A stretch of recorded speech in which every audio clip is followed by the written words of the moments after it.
This is Bethany Hamilton's story taken from this book, I Survived a Shark Attack. So I'm going to read her story. Bethany Hamilton, attacked in Hawaii, United States, October 31st, 2003. On October 31, Halloween, 13-year-old Bethany Hamilton was probably expecting to have a scary experience, but she was not expecting it to happen at the beach that morning. Bethany was not thinking about Halloween as she headed out into the waves. She was thinking about surfing.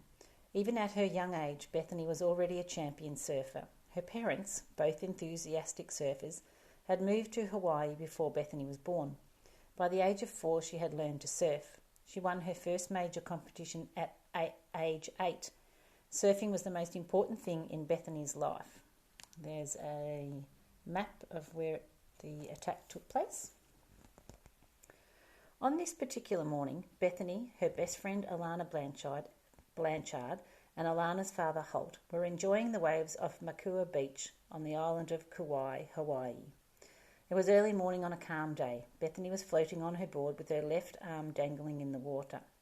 The waters were clear, but despite the excellent visibility, Bethany did not see the 4.5-metre shark until her arm was already in its jaws. The shark pulled Bethany back and forth, but she held tightly to her board.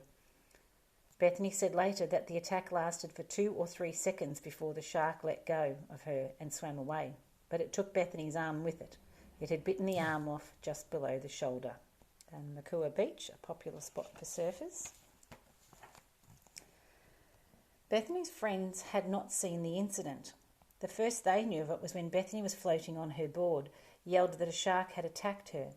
Somehow Bethany kept calm even as the blood poured from her shoulder. Using her right arm, she paddled over to her companions.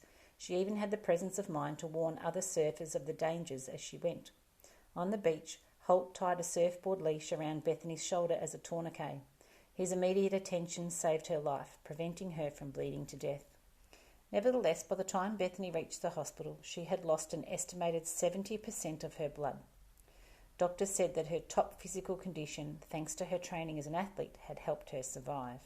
And this picture is in 2004. Bethany won the Courage Award at the Teen Choice Awards in Los Angeles.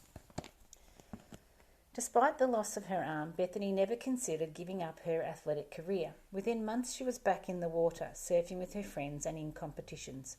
She has developed a new style of surfing using a special board that is slightly thicker than normal and easier to paddle. She has taught herself to surf with only one arm. Bethany's courage has inspired many people, and she has travelled around the United States telling them her story.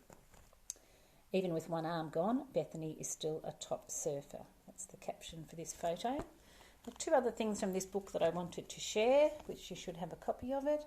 This is a graph that records the number of shark attacks. It's from 1580 to 2006 and tells you where and how many shark attacks have been in that time.